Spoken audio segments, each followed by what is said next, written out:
sobre essas questões que são importantes para o nosso relacionamento com Deus. E hoje eu vou falar sobre o homem espiritual. O que significa isso? Nós vamos falar hoje um pouco sobre a nossa vida espiritual. Por quê? Porque é importante que você compreenda e você tenha discernimento espiritual de todas as coisas. É isso que Paulo fala em 1 Coríntios, no capítulo 3, versículo 1.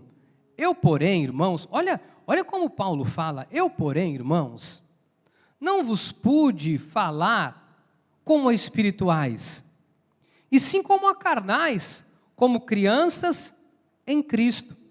Paulo, escrevendo uma carta para a igreja de Coríntios, ele diz, gente, vocês não têm discernimento, vocês não têm maturidade espiritual para entender o que eu estou dizendo. O que eu quero que você entenda hoje? Que se nós não nos tornarmos adultos espiritualmente falando, a nossa relação com Deus, ela é superficial. E eu queria externar essa palavra hoje, falando um pouquinho do que é a graça de Deus. Porque você chega na igreja Cristo Vive, e nós estamos o tempo todo falando, não, porque a graça, a graça, a graça, a graça. E algumas pessoas não têm a dimensão do que é essa graça de Deus. Porque a graça que torna um homem e uma mulher de Deus uma pessoa maduro e madura espiritualmente falando. Muito do que nós observamos hoje dentro da obra do Senhor está deturpado. Você sabe que se nós quisermos mudar uma geração, você começa mudando uma criança. Por exemplo, se nós pegarmos uma criança hoje com 10 anos, e você educar essa criança seja com o que for, com uma religião, com uma doutrina, ou, como nós vimos até, abrindo um parêntese aqui, uma empresa que deveria continuar vendendo hot dog e cachorro quente, querendo se envolver numa questão de ideologia de gênero. Um absurdo. Mas por que hoje o inimigo usa dessa forma? Porque você pega uma criança com 10 anos e você vai embutir nessa criança um conceito, ela cresce, se torna um adolescente, 15, 16, 20 anos, ou seja, uma criança com 10, aprendendo isso, aos 20, vai ter uma opinião formada, ninguém tira mais. E aí depois essa criança chega aos 30, se casa, se torna um homem, se casa e tem filhos. Já se passaram 20 anos e ele tem filhos. E os seus filhos, essa segunda geração, vai ser educado e discipulado a partir desta mentalidade que esse pai adquiriu ao ser discipulado aos 10 anos de idade ou até com menos idade. O que isso tem a ver com a mensagem? Quando nós fazemos isso, você cria um conceito e você vai enraizar algo que é difícil depois de ser tirado. Trazendo para um campo espiritual, para a vida cristã, isso acontece da mesma forma. Então, você pega uma pessoa durante um período da vida e você começa a discipular ela e ensinar conceitos que não são conceitos da graça de Deus. E aí a pessoa vai desenvolvendo conceitos, vai aprendendo, vai recebendo aquilo e vai entendendo como se aquilo é o certo. E na verdade depois você vê uma grande deturpação na vida cristã. Hoje, com temor e tremor eu falo isso, muito do que se prega dentro da igreja evangélica poderia ser jogado na lata do lixo. Com todo respeito, com temor e tremor eu falo isso. Muito do que se prega, muito do que se ensina, está até fora da palavra de Deus, fora dos ensinamentos bíblicos. E outra parte é uma distorção por falta de conhecimento espiritual. Então eu queria que você entendesse isso. O que você está fazendo aqui? Você não veio aqui para uma reunião qualquer, você veio aqui para entender quem Deus é, quem você é, para entender o que Deus tem para a sua vida, o que você tem que fazer como um filho de Deus, como um salvo, desenvolver a sua salvação, ter uma vida íntima com Deus. Por quê? Porque eu quero lhe assegurar que existem coisas que só vão acontecer na sua vida através da direção do Espírito Santo de Deus. Existem portas que só vão se abrir para nós quando nós tivermos maturidade espiritual para compreender o que Deus tem para nós. Você sabe que hoje, muito sofrimento que nós observamos na vida das pessoas, não é porque Deus não ama. Muito do que a gente vê pessoas com a vida dilacerada, a vida arrebentada, passando por problema familiar, passando por problema existencial, passando por problema emocional, pessoas pensando em suicídio, pessoas envolvidas com coisas, sabe, conturbadas, sem a direção de Deus. Por quê? Não é porque Deus não ama, é porque essas pessoas estão fazendo escolhas. Estão fazendo escolhas, às vezes, pautados no seu conhecimento e na sua lógica. Por que é importante nós termos um bom relacionamento com Deus? Porque Deus vai nos instruir o caminho certo, o caminho errado. Você vai estar sempre atento ao que Deus está falando com você. É isso que Paulo está dizendo. Olha, eu não pude falar com a igreja de Coríntios como espirituais, porque eles estavam agindo como crianças, carnais, sem discernimento. E uma das coisas importantes de nós entendermos na questão da graça é você saber o que é a lei e o que é a graça. Porque quando nós pegamos a Bíblia não é dividida em Velho Testamento e Novo Testamento. A Bíblia é dividida entre a lei, que foi dada por Moisés para o povo judeu, e a graça que foi dada para o povo gentil. O apóstolo Paulo, quando ele está a caminho de Damasco com uma carta, para perseguir e matar os cristãos, o Senhor derruba Paulo do cavalo, aparece para ele, fala com ele, e o Senhor então, através do apóstolo Paulo, revela que ele seria um instrumento de Deus, porta-voz de Deus, para anunciar um evangelho da graça de Deus para um povo que não era judeu, que somos nós.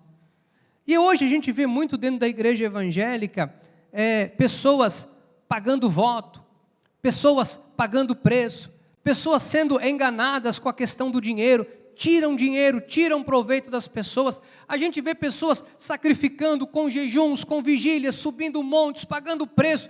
Hoje, alguém quando peca na lei, a pessoa quer fazer um jejum, quer pagar um preço, quer se penitenciar, quer gerar sofrimento para aplacar. Nós precisamos entender que no novo pacto, na nova aliança, não é assim que nós nos relacionamos com Deus. Então, é sobre essa maturidade espiritual que eu quero que você compreenda. Vamos ler novamente 1 Coríntios 3:1. Eu, porém, irmãos, não vos pude falar como a espirituais, e sim como a carnais, como a crianças em Cristo. Olha o versículo 2. Leite vos dei a beber, não vos dei alimento sólido, porque ainda não podeis suportá-lo, nem ainda agora podeis, porque ainda sois carnais. Uma pessoa, ou uma criança, você não dá comida. Já viu alguém dando um recém-nascido, você pegar uma papinha, vamos lá, uma comida leve, vai, um amassadinho de buchada de bode, que é uma coisinha leve, não é pesada, um tutu de feijão, que é levinho, que não faz mal para ninguém, e você amassar, e você ir no hospital e dar para uma criança recém-nascida esse tipo de comida, ela vai conseguir comer? Seguramente não. Se você colocar na boquinha e ela conseguir sugar, ela vai engasgar e ela vai morrer. Por quê? Porque a criança, ela se alimenta de leite. E Paulo faz uma comparação, dizendo que uma pessoa carnal, uma pessoa que não tem discernimento espiritual, ela tem indigestão com alimento sólido, com a palavra da graça de Deus. Então, primeiro você precisa entender o que é a graça de Deus. A graça é o favor imerecido, é um evangelho que nos faz entender que a nossa relação com Deus não é na base do sacrifício, não é pagando o preço, não é se martirizando. No novo pacto, na nova aliança, na graça de Deus, o Senhor revelou isso para o apóstolo Paulo. O justo viverá por fé. E viver por fé não é viver por sacrifício. Até aqui tudo bem? Está dando para entender? Então, por que eu estou te falando isso? Para o nosso relacionamento com Deus não ser na base da obra, do sacrifício. Porque se você quer alcançar uma bênção, você vai, não, bispo, eu vou fazer um jejum muito forte esta semana e eu vou alcançar uma bênção. Deixa eu te falar, a bênção, você vai alcançar por intermédio da sua oração. Não é por obras, não é por sacrifícios da carne, não é se martirizando, não é por nenhum tipo de obra da carne que nós vamos alcançar a nossa bênção, a nossa vitória. Eu vou te mostrar isso biblicamente, pode ficar tranquilo. Em 1 de Pedro 5,10 diz assim: ora, o Deus de toda a graça, que em Cristo vos chamou à sua eterna glória, depois de ter sofrido por pouco tempo, Cristo, Ele mesmo, vos há de aperfeiçoar, firmar, fortificar e fundamentar. A palavra de Deus é uma palavra que nos aperfeiçoa, que gera em nós crescimento, maturidade, nos faz entender quem nós somos em Cristo Jesus. Para quê? Para que você não viva agitado. Deixa eu te falar, toda pessoa que não tem discernimento espiritual vive em pânico. Olha, nós estamos passando a maior, pelo menos da minha geração, a maior pandemia da história da humanidade. Eu não vi outras, né? Que tiveram a peste negra, entre tantas outras, eu não estava vivo, não era nascido. O que eu conheço é esta, e esta Covid, né, esse mal que tem assolado muitas nações, tem deixado muitas pessoas em pânico e agitadas de um lado para o outro. Amados, eu sei que existe a vacina. Algumas pessoas perguntam: bispo, você é contra ou a favor da vacina? Eu sou a favor. Tudo que a medicina traz para benefício das pessoas, eu não sou contra. Em absoluto, eu não estou aqui para dizer que você deve tomar ou não deve tomar. Não estou dizendo aqui se é o seu desejo de tomar, tome. Agora, a nossa esperança, com todo respeito, não está na vacina. A nossa esperança tem que estar no nosso Senhor e Salvador Jesus Cristo. A nossa esperança não pode ser depositada em nós acreditarmos que o governo federal, o governo estadual... Não, amado, a nossa esperança está em Jesus. E nós não podemos viver agitados. Mas por que o povo de Deus vive agitado? Porque está se alimentando de leite. Durante muitos anos no nosso país, com todo carinho, só se prega em enganação, em enrolação, na maioria dos altares. Eu falo com temor e tremor, porque as pessoas vêm para a igreja e o tempo todo não se tem palavra. Às vezes você vai num culto, gente, falo com toda a responsabilidade, você vai num culto, o culto, diz a palavra, para prestarmos um culto racional. Você vai em cultos que é irracional, é uma gritaria, é uma bagunça, ninguém entende nada, um levanta no meio do culto. É isso que o Senhor manda dizer, que o pastor está pregando, e aí Deus interrompe ele mesmo, para dizer por intermédio de outro. É uma bagunça. Ou seja, e aí você vê que as pessoas não são alimentadas, e você fala: nossa, o culto foi uma bênção, porque nós fomos lá, foi um reteté, foi uma gritaria. Não tenho nada contra, mas se não há palavra, diz o profeta Oséias 4,6, o meu povo está sendo destruído porque lhe falta o conhecimento. Por que as pessoas falham? Por que as pessoas vivem agitadas de um lado para o outro? Por falta de conhecimento e de exercitar esse conhecimento da palavra. Por isso é que o Senhor fala por intermédio de Paulo em Efésios 4,14. Para que não mais sejamos como meninos, agitados de um lado para o outro. Olha que coisa. Levados ao redor por todo o vento de doutrina. Pela artimanha dos homens, pela astúcia com que induzem ao erro. Olha o que Paulo fala: gente, não viva agitado. Hoje a gente vê na obra de Deus gente agitada. Não, porque tem um pastor que está falando isso, vamos lá ouvir ele. Não, porque agora tem um que fala isso, vamos lá ouvir ele. Não, porque... Sabe que uns anos atrás, esteve um senhor aqui, Itanhaém, e uma pessoa me procurou e disse: bispo, tem um profeta, vou me reservar de falar o nome dele por respeito, tem um profeta aqui, Itanhaém, o homem de Deus, ele é tremendo. Sabe, eu nunca vi um homem com uma unção espiritual como essa. Eu falei, até eu vou lá, né, para ver se eu recebo uma bênção. E aí começaram a falar, e eu fiquei admirado, e eu disse: mas o que ele faz de tão especial? Não, ele adivinha o número do RG e do CPF. E eu fiquei no auge da minha ignorância, tentando entender o que benefício traz na minha vida um homem adivinhar o número do meu RG e do meu CPF. Você veja aonde vai, olha, se você esteve lá, com todo o respeito, aonde vai a estupidez das pessoas. Vão atrás de qualquer coisa. Olha, tem gente vendendo água ungida, as pessoas vão atrás de água ungida. Olha, agora tem um óleozinho que cura, a pessoa vai atrás do óleo que cura. Quem cura é Jesus, amados. Foi o sangue dele vertido numa cruz por mim, por você, por suas chagas e pisaduras nós somos sarados. Não é sal, não é óleo, não é arruda, não é nada disso. Tudo isso são o quê? Ventos de doutrina, artimanha, vento de doutrina, artimanha de homens, para tirar dinheiro, para enganar, para fazer com que as pessoas não amadureçam espiritualmente. Sabe quando a gente vê a maturidade espiritual da igreja, o homem espiritual, a mulher espiritual? Quando vem uma crise como essa, e você vê que as pessoas não se abalam, e você vê que o mundo está desabando, e a pessoa fala, olha, eu estou confiando em Deus, eu estou com o Senhor, maior é o que está na minha vida. É isso que a igreja tem que gerar em você. Bispo, o que Deus quer falar comigo nesta noite?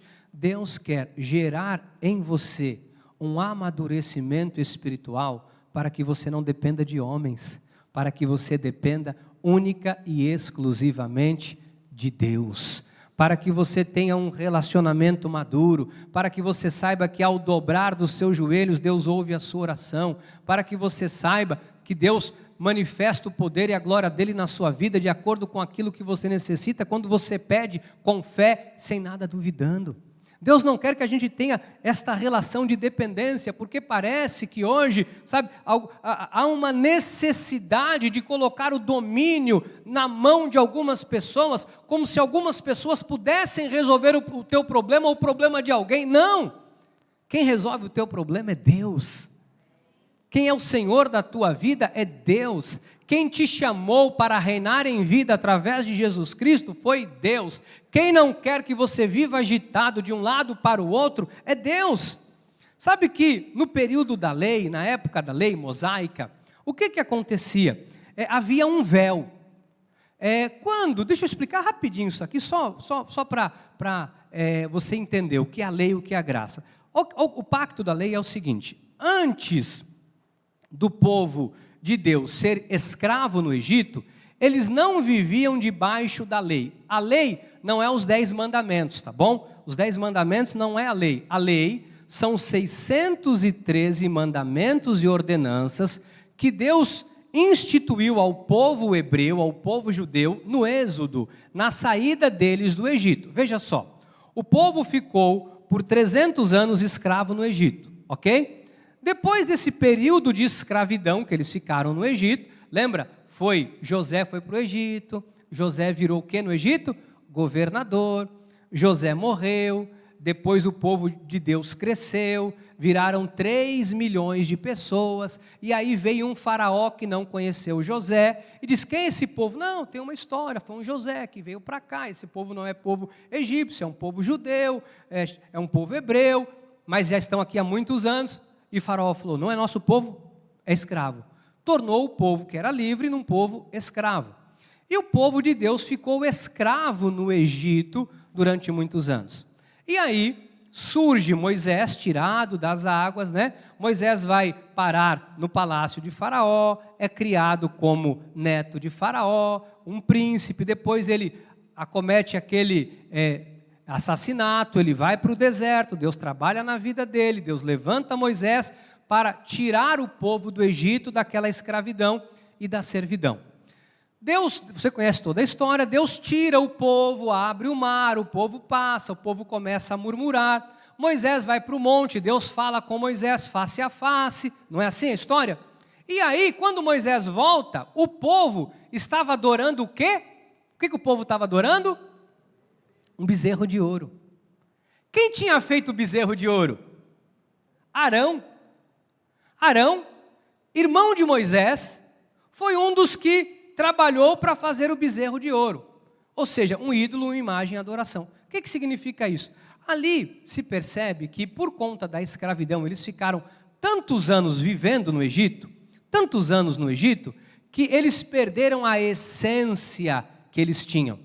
A grande maioria não entendia nada de Deus, do único Senhor. Muitos ali adoravam vários ídolos, muitos ali já haviam se casado com mulheres egípcias, enfim. Estava tudo bagunçado. Deus, então, para mudar aquele tipo de conduta, dá a Moisés 613 mandamentos e ordenanças.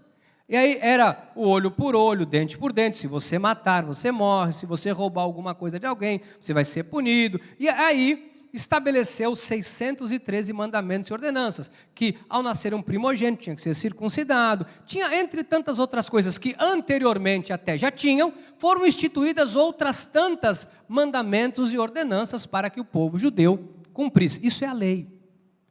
Aí, entre tudo isso, existia, por exemplo, guardar o sábado, a lua nova. Quando havia guerra, havia tristeza, porque alguém foi para a guerra, porque alguém morreu, eles jejuavam. O jejum era um símbolo de tristeza, de angústia, porque a abstinência da comida é o oposto à celebração. Festa, sinônimo de festa, comida. Quando alguém está triste e deprimido, não come. Então, eles se abstinham de comida, vestiam um pano de saco. Então, isso tudo era questão da lei. E aí, o que acontece? A Bíblia fala que o fim da lei é Cristo, para a justiça de todo aquele que nele crê. Eu e você não somos judeus. Nós não vamos cumprir a lei que Cristo já cumpriu no meu e no seu lugar. Só que acontece, as pessoas pegam a Bíblia e por falta de conhecimento, você vê um monte de cristão fazendo coisa que judeu fazia, achando que isso vai trazer a bênção. Você vê pessoas, por exemplo, igrejas guardando o sábado, porque eu tenho que guardar o sábado, não guardo o sábado. O nosso sábado é o domingo é o dia do Senhor. E você vê uma grande confusão, porque tem igreja que guarda o sábado, tem igreja que não guarda o sábado. Tem igreja que faz, tem igreja que não faz. Por quê? Porque as pessoas pegam aquilo que era da lei para o povo judeu e quer aplicar dentro da igreja evangélica cristã, aonde nós não vivemos na dispensação mais da lei, nós vivemos na dispensação da graça. Na dispensação da lei, só para vocês terem uma ideia, havia um véu, porque as pessoas não tinham acesso a Deus, havia um véu. Sabe que todas as vezes que Moisés estava diante do Senhor, quando ele voltava, colocavam um lenço, um véu no rosto de Moisés, tamanho brilho, até que aquele brilho se acabasse, para que eles pudessem novamente olhar para Moisés. Olha o que diz 2 aos Coríntios, capítulo 3, versículo 12. Tendo, pois, tal esperança, servimo-nos de muita ousadia no falar. E não somos como Moisés. Paulo fala, nós não somos mais como Moisés, que punha o véu sobre a face para que os filhos de Israel não atentassem na terminação do que se desvanecia. Mas os sentidos deles se embotaram, pois até ao dia de hoje, quando fazem a leitura da antiga aliança, o mesmo véu permanece, não lhe sendo revelado que em Cristo é removido. O véu representa a lei. Mas até hoje, quando é lido Moisés, o véu está posto sobre o coração deles. Quando, porém, algum deles se converte ao Senhor, o véu lhe é retirado. Ora, o Senhor é o Espírito, e onde há o Espírito do Senhor, aí há liberdade. E todos nós, com o rosto desvendado, sem véu, contemplando como por espelho a glória do Senhor, somos transformados de glória em glória na sua própria imagem, como pelo Senhor o Espírito. Deixa eu explicar isso aqui. No passado, o que o véu tipificava? O véu no velho pacto era uma separação. Demonstrava o seguinte: o homem pecou por causa de Adão, o homem não tem mais acesso a Deus. Então, no velho pacto, por exemplo, quando alguém queria fazer a sua oração, não era simplesmente entrar no tabernáculo, ir diante do Senhor e ter acesso. Por causa do pecado, o homem deixou de ter acesso a Deus. Então, todas as vezes que um grupo, uma nação, uma família precisava de alguma coisa da parte de Deus, chamava um sacerdote. Por exemplo, se alguém havia pecado durante o ano, cometido um pecado, havia feito alguma coisa errada, eles chegavam diante do sacerdote, falavam o que haviam feito, o sacerdote pegava um animal e sacrificava aquele animal para aplacar o pecado daquelas pessoas por um período de 1 ano, ok? E o sacerdote, alguns sacerdotes, eles tinham acesso apenas a uma parte do santuário. Porém, para estar na segunda parte do santuário, no Santo dos Santos, aonde Deus estava manifestado, só o sumo sacerdote podia fazer isso, e ele só podia fazer isso uma vez por ano. Você imagina, a pessoa, tudo que a pessoa havia feito, pecado, tudo durante 1 ano, aí quando chegava o período de 1 ano, juntava aquilo de todo mundo, e o sumo sacerdote, que no caso era Arão, entrava no Santo dos Santos e apresentava ali um sacrifício para aplacar aquele pecado que as pessoas haviam cometido. Deixa eu te mostrar isso na Bíblia, para você entender.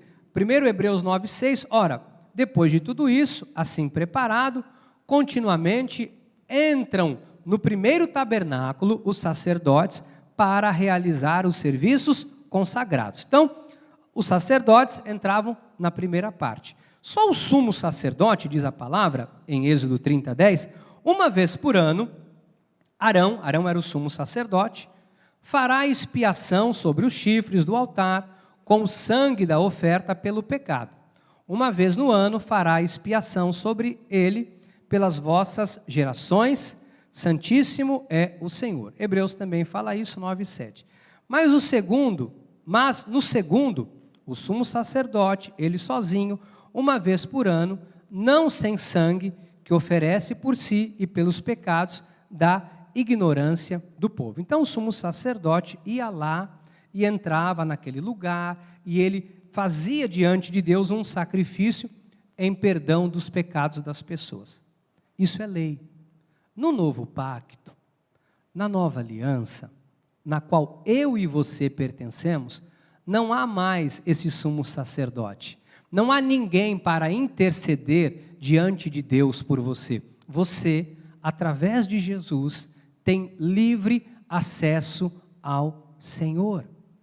Eu e você, quando nós colocamos o nosso joelho no chão, quando nós fechamos os nossos olhos ou não, mas por que a gente ora, a gente fecha os olhos? Porque Deus ouve quando nós estamos com os olhos fechados? Não. Bispo, eu posso orar com o olho aberto? Obviamente. Você pode olhar com o olho aberto ou com o olho fechado. Por que nós oramos com os olhos geralmente fechados? Sabe por quê? Sabe por quê? Para você não se desconcentrar. Porque você está aqui com o olho aberto orando, às vezes você está vendo uma pessoa fazendo uma coisa, você vai ficar com timidez. Quando você fecha o seu olho, você vai, sabe, ficar mais introspectivo. Apenas por isso, não há nenhum mistério. Se você vê alguém orando de olho aberto, não se escandalize, normal. A pessoa está orando, por exemplo, dirigindo. Você imagina, você está dirigindo o carro, bispo, agora chegou, eu vou daqui para Santos dirigindo, eu vou orando. Meu amado, só milagre para te levar até Santos com o olho fechado e orando. Você não vai passar aqui do quilômetro 321. Então, hoje nós temos acesso direto a Deus quando nós oramos. Mateus 27:50. E Jesus, clamando outra vez com grande voz, entregou o Espírito. Eis que o véu do santuário se rasgou em 2 partes, de alto a baixo. Tremeu a terra, fenderam-se as rochas, abriram-se os sepulcros, e muitos corpos de santos que dormiam ressuscitaram. Então, Efésios 2:18. Porque por ele, ambos, temos acesso ao Pai em um Espírito. Romanos 5:1. Justificados, pois, mediante a fé, temos paz com Deus por intermédio de nosso Senhor Jesus Cristo, por intermédio de quem obtivemos igualmente a fé, acesso pela fé, a esta graça na qual estamos firmes, e gloriamo-nos na esperança da glória de Deus. O que eu quero que você entenda a partir de agora? Que o véu que nos separava, já não separa mais. Hoje, todo o poder de Deus, toda a autoridade de Deus está na sua vida. Então, quando nós oramos em nome de Jesus, há poder na sua oração. Deixa eu te explicar bem explicadinho.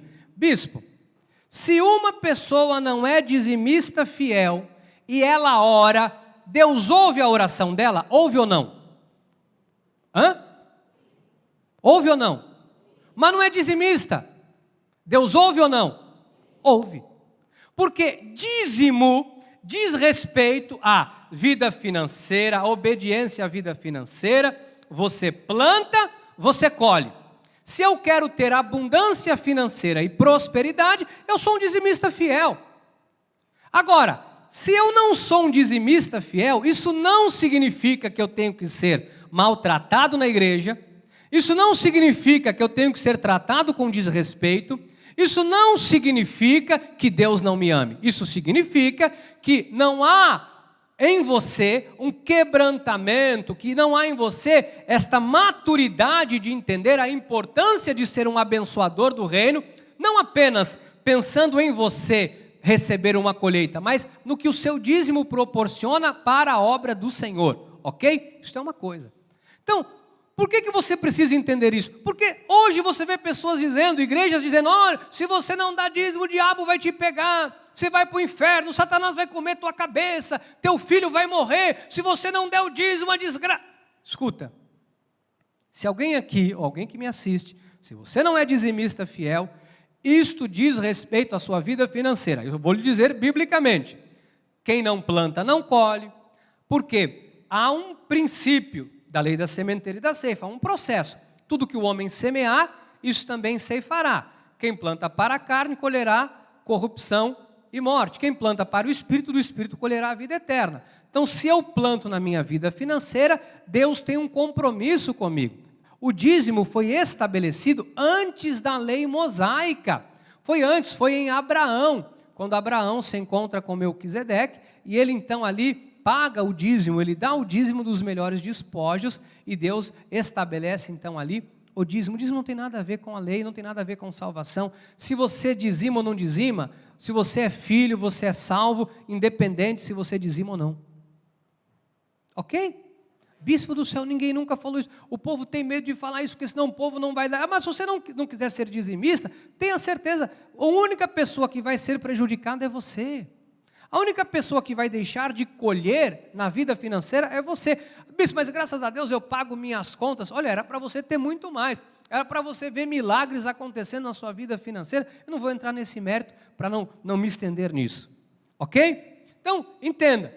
Um filho de Deus tem completo acesso a Deus, independente se ele é dizimista ou não. Dízimo diz respeito a muitas coisas, né? E abre muitas portas, prova a tua fidelidade, prova o teu amor, prova o teu coração, prova tudo, ok. Outra coisa que nós precisamos entender, porque as pessoas falam, bispo, sabe, o irmão ora por mim porque a oração do irmão é a oração poderosa, porque o irmão é o irmão batata. Eu não sou irmão batata. O que é o irmão batata? A irmã batata. A irmã orou, é batata, é batata. A diaconisa Carmen orou, é batata. O bispo orou, é batata. Não, nada disso.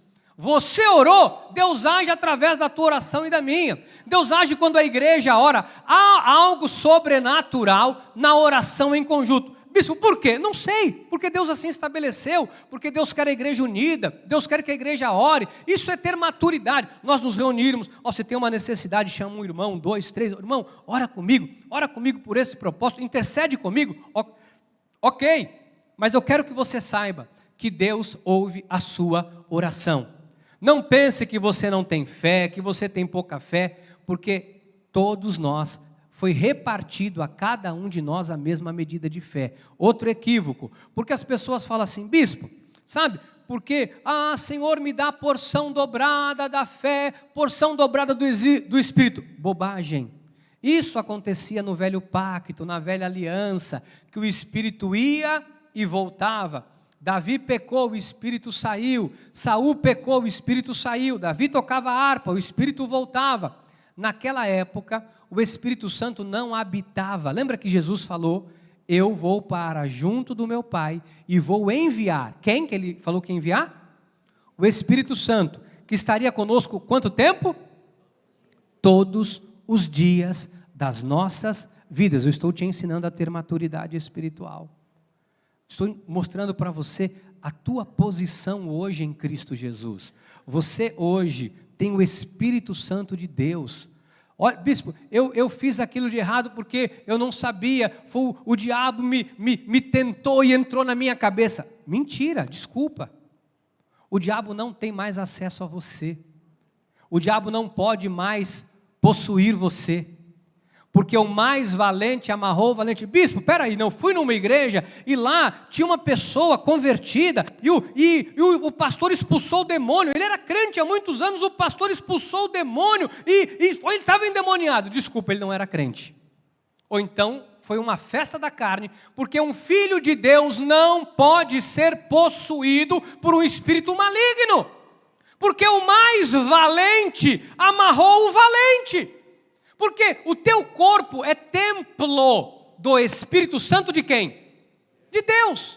O teu corpo é sanctuarium, do latim, habitação, casa, morada de Deus. Se você é morada de Deus, aí o diabo vai falar assim, ô Deus, você dá uma licencinha aí que eu vou dar uma, eu vou entrar aí, eu vou invadir.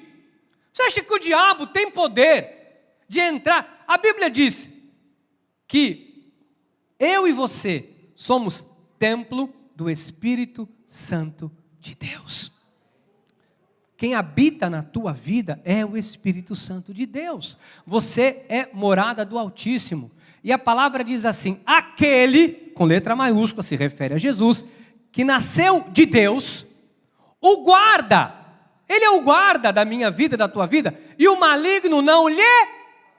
Se ele não pode tocar, quanto mais entrar. Bispo, mas é que tem uma passagem bíblica que diz assim, olha, se o espírito imundo sai do homem, e ele vai, e ele pega mais 7, voltando, encontra a casa? Ah, vazia. Tua casa está vazia? Quem habita em você? Tua casa está cheia, amado. Você está cheio do Espírito Santo de Deus. Você é morada do Altíssimo.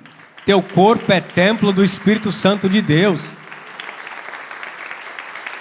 Você tem que ter essa maturidade espiritual. Porque o diabo vai te pegar. Fizeram macumba para você. Para mim, faça que macumba que quiser.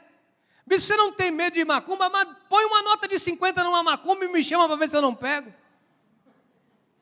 Charuto não, que eu não fumo. Se tiver uma cachaça, eu até pego, que é para pôr no meu carro, que ele é álcool. O álcool está caro a beça agora. Brincadeira. Pôr teu nome amado, crente não tem que ter medo de macumba, tá bom? Não tem que ter medo de macumba. Bispo, porque eu fui do espiritismo, eu tive lá, e sabe, eu saí, e tem uma pessoa que me persegue, e uma pessoa que eu me relacionei, e está fazendo macumba para mim, vai perder tempo. Porque contra a tua vida, diz a palavra do Senhor, não vale encantamento. Sabe, esse negócio de olho gordo, olho magro, e você vê, crente, eu não sei se eu ponho a perna direita, se eu ponho a perna esquerda, eu não sei, amado, vamos parar com tudo isso.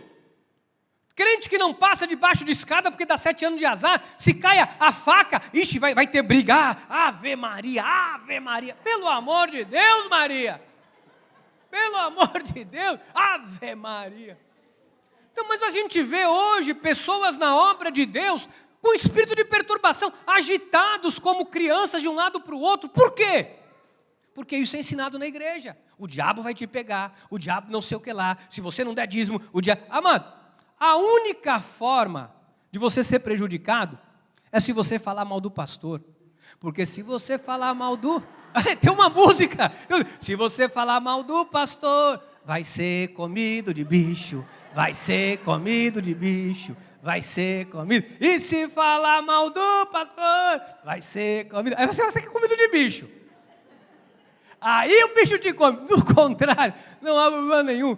E a gente vê as pessoas criando um evangelho de pânico, de medo. E o povo de Deus refém de tudo isso. Não, porque sabe, vai perder a salvação. Amado, deixa eu falar uma coisa para vocês, salvação não se perde. Salvação não se perde. Bispo, não fala isso, bispo. Salvação não se perde, amado. Apocalipse 3:5. O vencedor será vestido de vestiduras brancas e jamais retirarei o seu nome do livro da vida. E nós em Cristo, diz Paulo, somos mais que vencedores.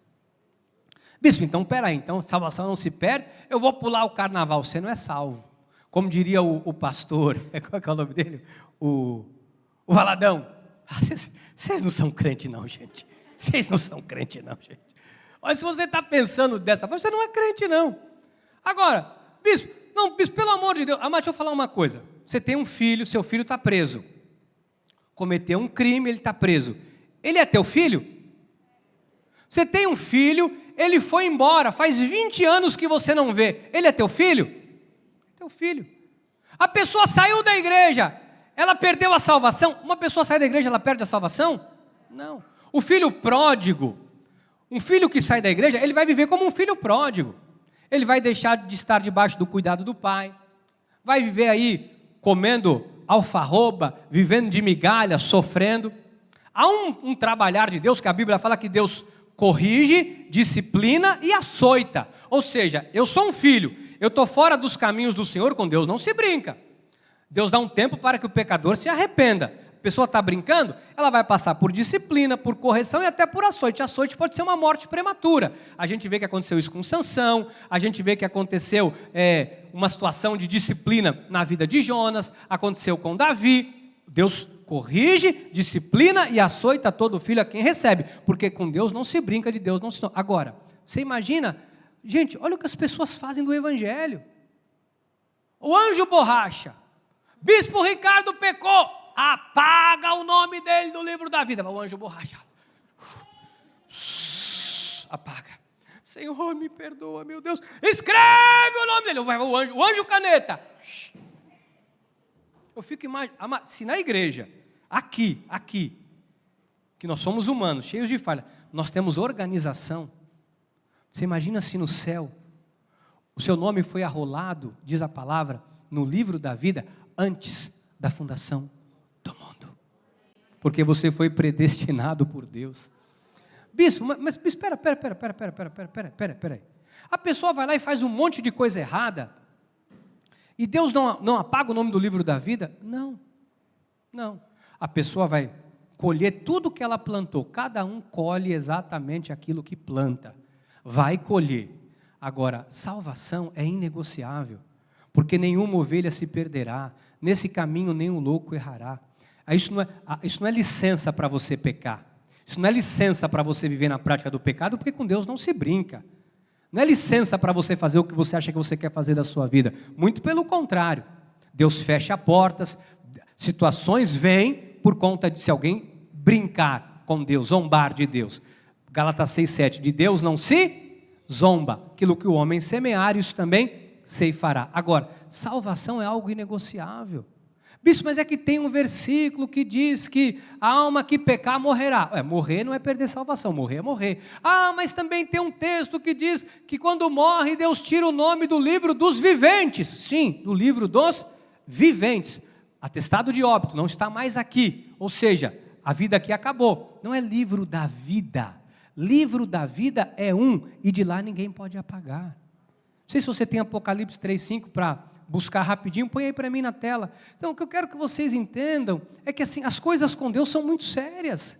E a gente vê hoje, dentro da obra de Deus, um monte de coisa, um monte de confusão, um espírito de confusão. Se eu quero alcançar uma bênção, eu tenho que fazer um sacrifício, uma campanha, um jejum, uma corrente. Amado, com todo respeito, corrente não serve para nada.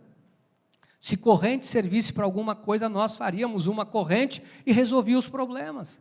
Aí ao final da corrente a pessoa não resolve nada. Não, porque não fizemos direito, quebrou a corrente, alguma coisa, você não tem fé. Amado, a fé não vem de vós, é dom de Deus. Pela graça sois, mediante e a fé, isto não vem de vós, é dom. E o dom que Deus dá, os dons e a chamada são irrevogáveis. Deus não revoga o que Ele dá. Deus não revoga, Ele não pode negar-se a si mesmo. Então a gente tem que começar a entender que essa história de que você vai perder a salvação, o diabo vai te pegar, isso tudo é para prender as pessoas na igreja como meninos. Você não tem que vir à igreja Cristo Vive, porque você tem medo do diabo te pegar, do diabo arrebentar com a tua família. Você tem que vir à igreja Cristo Vive, porque você ama Deus, porque Deus te ama, e você sabe quem você é em Cristo Jesus. Não é porque você tem medo.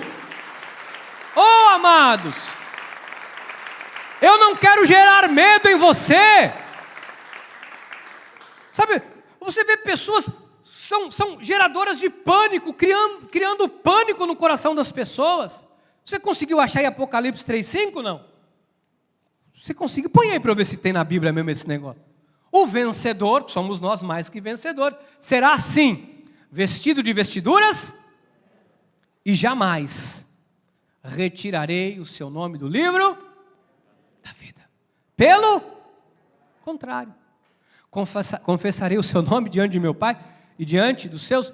Eu não tenho aqui, busca aí para mim Romanos 8, 31, 34, quem poderá nos separar do amor de Cristo?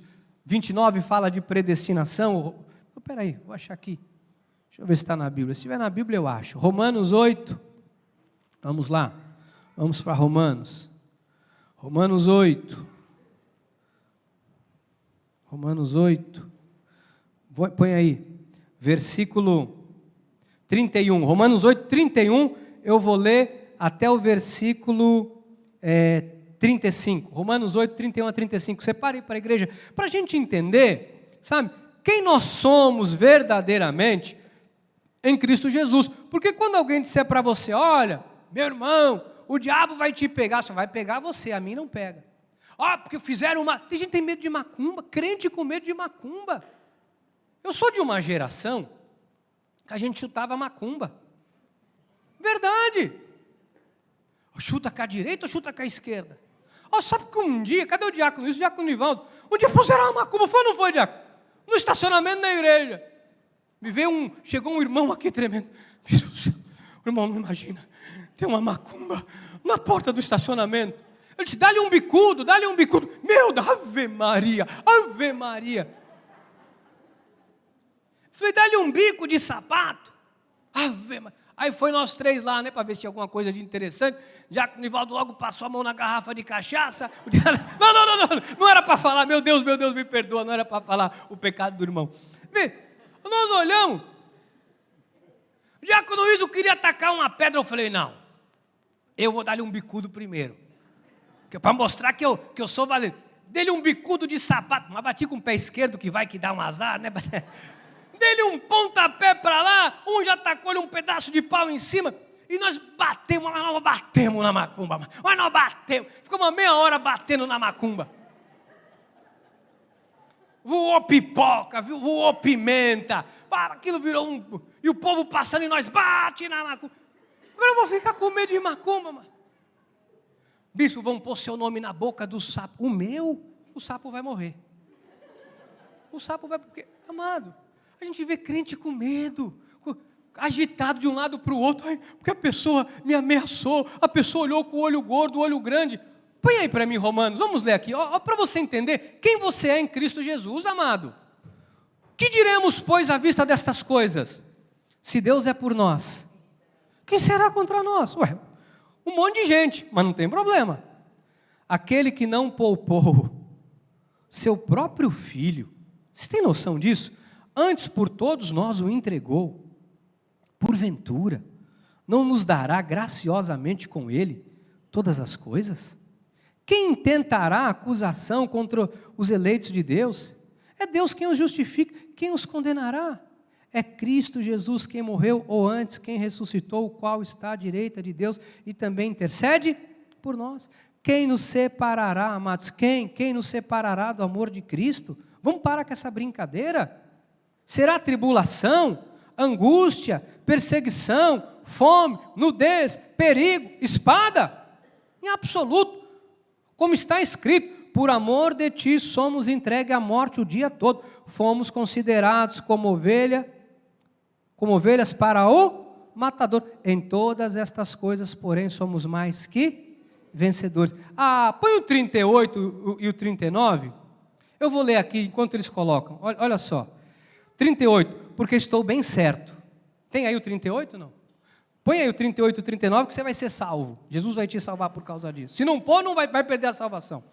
Porque estou bem certo de que nem a morte, nem a vida, nem anjos, nem principados, nem coisas do presente, nem do porvir, nem poderes. Colocou ainda não, né? Eu vou esperar. Eu vou beber água, porque isso aqui eu vou, para o menino não perder a salvação ali em cima.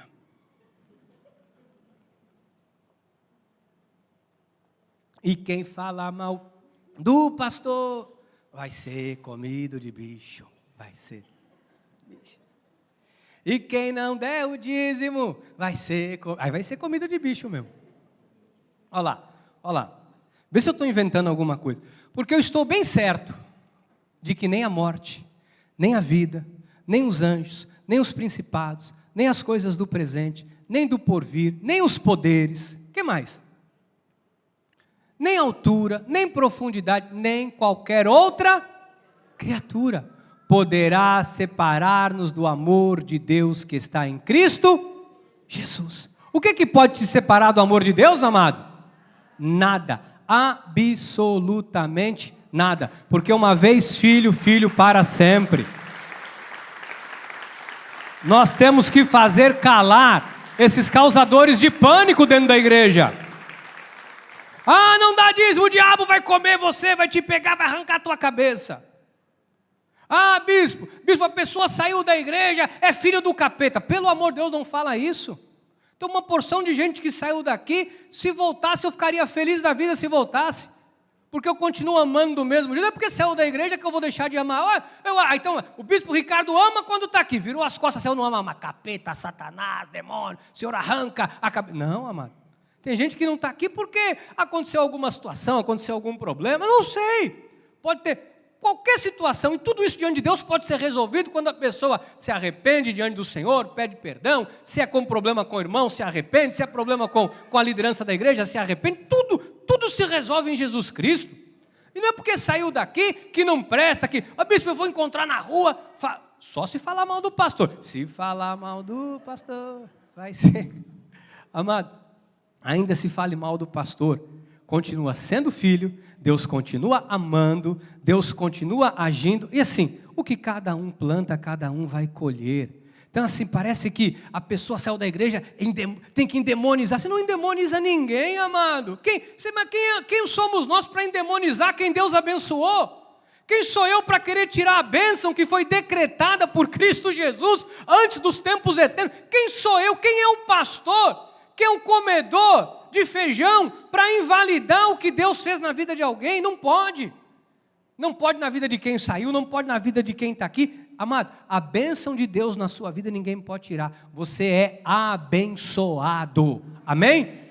Quando alguém disser, não, porque você está com uma ziquezila aí, você dormiu com o pé esquerdo. Você fala, está repreendido, Satanás. Eu tenho a bênção de Deus na minha vida.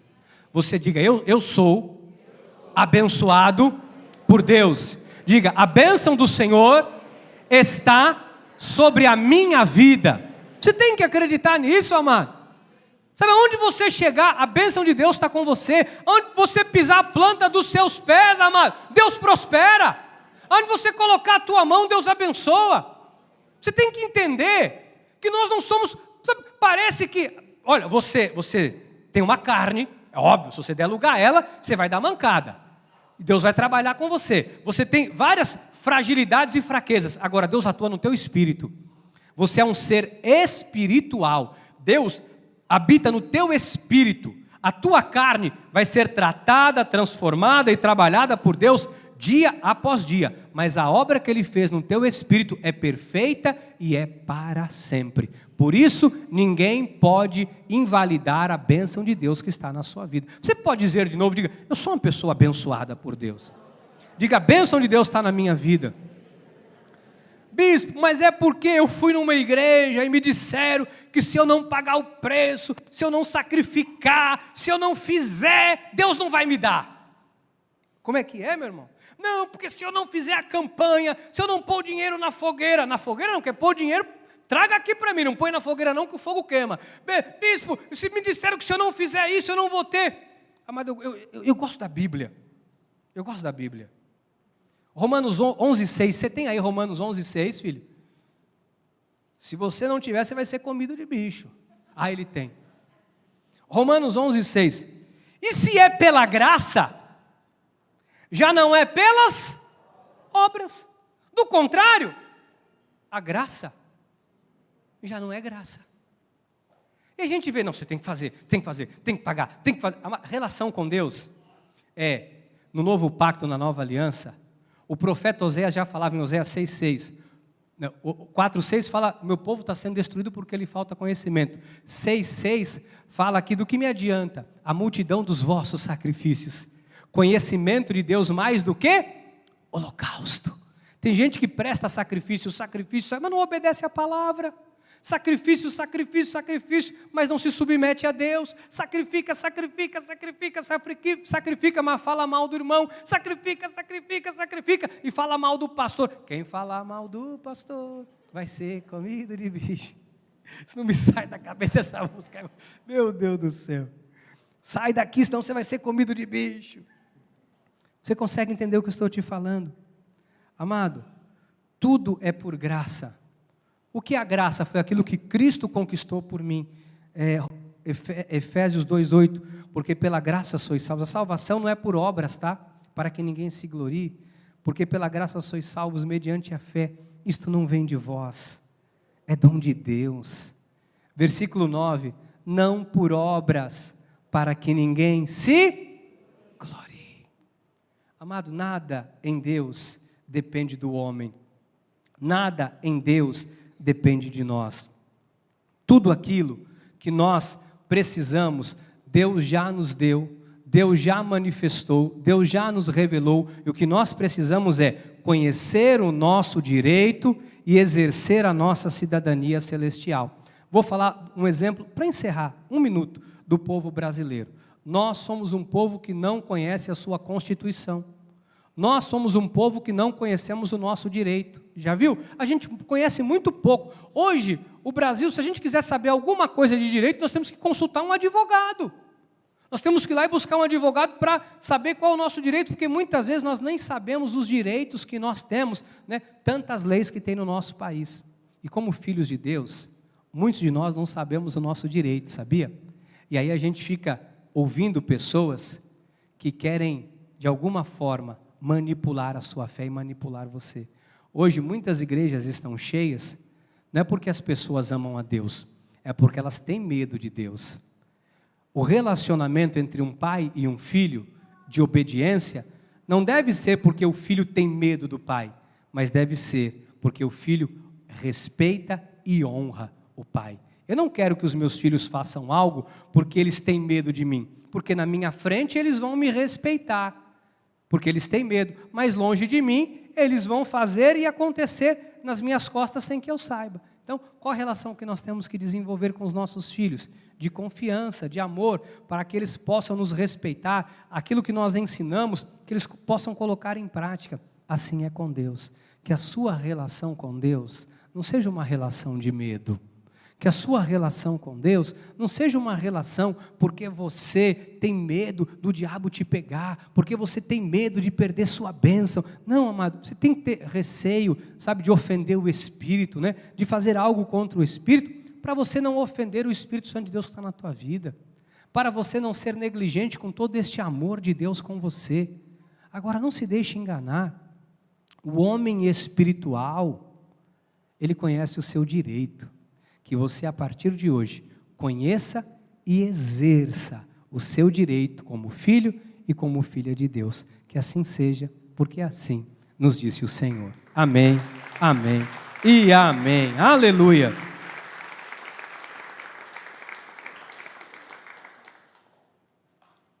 Graças a Deus por essa palavra de sabedoria, por essa palavra de conhecimento. Eu queria orar com você nessa hora, porque nós temos, eu quero te motivar. Olha, amado, deixa eu falar uma coisa aqui. Essa semana nós estávamos numa reunião com as nossas igrejas todas do estado de São Paulo, que é dirigida pela igreja de São Paulo, as nossas igrejas, dirigida pela igreja Cristo Vive de São Paulo, o bispo Fernando e a bispa Cindy.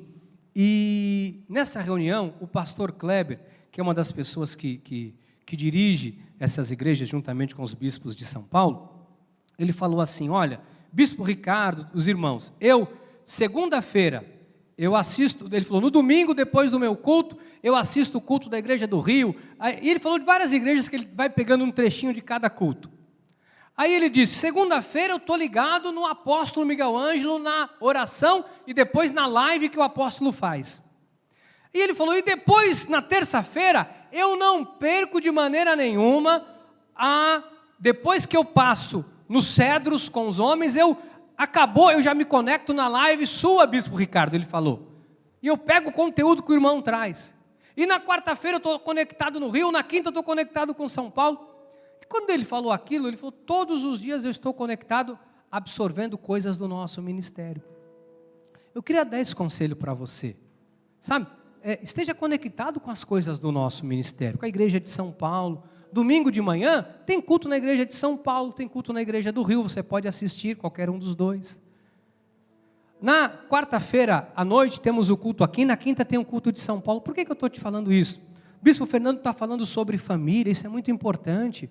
Nós estarmos conectados com o nosso altar, porque às vezes você fica ouvindo um monte de gente que está lá falando uma porção de coisa, amado, que vai desviar você da sua vida com Cristo, da graça de Deus, vai colocar coisa na tua cabeça. Daqui a pouco você está achando que Deus não te ama, daqui a pouco você está achando que o diabo vai te pegar, daqui a pouco você está... Olha, quantas pessoas se envolveram com tantas coisas, daqui a pouco a pessoa fala, não vou dar dízimo, porque o dízimo é da lei, o dízimo... Não, sabe, o diabo pega assim, porque... Gente, para você não viver agitado de um lado para o outro, cria raízes na graça de Deus. Sabe, recebe o alimento, esta fonte que Deus tem feito jorrar na sua vida e cresça na graça e no conhecimento. Amém? Faça isso, é um conselho que eu te dou. Eu tenho feito isso na minha vida. Bispo, você faz isso? Eu faço, eu me alimento da igreja de São Paulo, eu me alimento da igreja do Rio, eu me alimento da igreja de Brasília, eu me alimento da igreja de Nova Iguaçu, do bispo Gustavo, meu amigo. O tempo todo eu estou me alimentando da palavra, recebendo alimento sólido, alimento espiritual. Amém? Então isso é importante. As lives que eu posso, eu participo de todas elas, porque eu também quero crescer. Eu estou sempre aberto para crescer na graça e no conhecimento. Eu queria orar, enquanto os irmãos preparam os elementos da ceia para ser ministrado, eu queria orar com você nessa hora. Senhor, eu sei que há uma certa agitação no coração de muitas pessoas, por conta da pandemia. Outros tantos vivem agitados de um lado para o outro, porque já ouviram tanta coisa dentro de igreja. Talvez alguém agora pela internet, que já ouviu tanta coisa, Pai, tanta coisa ruim, que vive com medo, vive amedrontado. Talvez alguém que está se alimentando o tempo todo de televisão, de Covid, de pânico, de morte, que tudo isso cesse.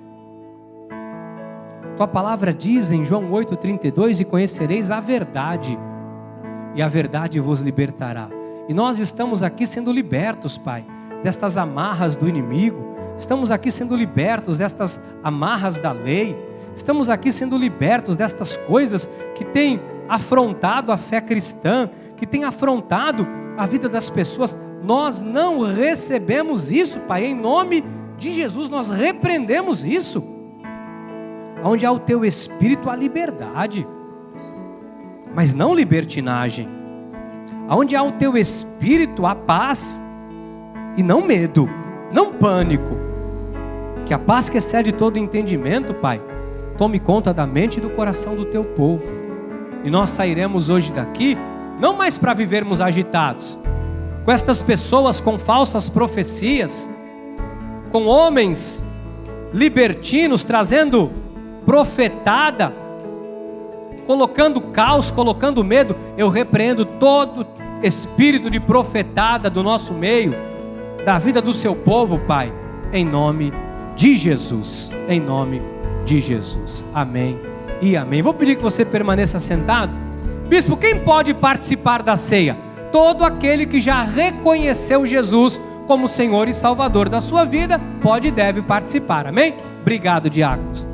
Deixa eu falar uma outra coisa enquanto a ceia é servida. Daqui a pouco vocês cantam, que eu sei que vocês querem cantar. Toma cuidado com essa questão de profetada, tá? Tem muito profeta de Baal por aí, dando profetada. Eis que o Senhor manda dizer, e não é Deus não, viu?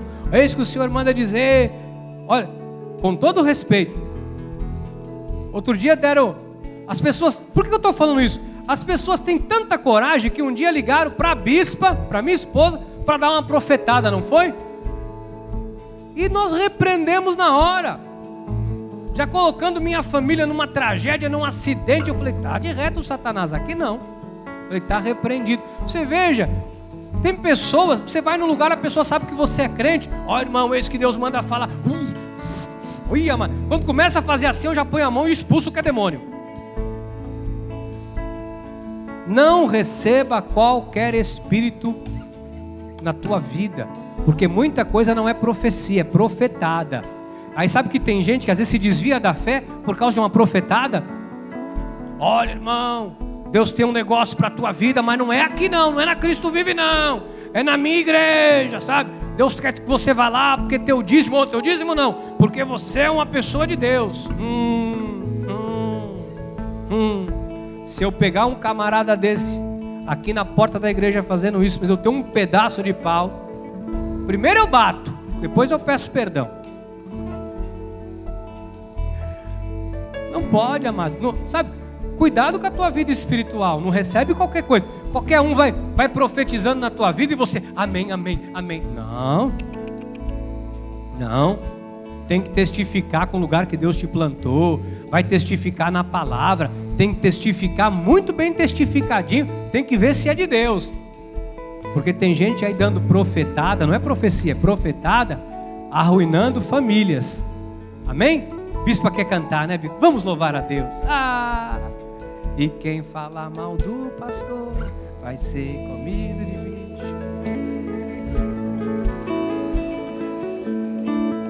E os visitantes, amados, voltem por favor. Não é sempre que eu estou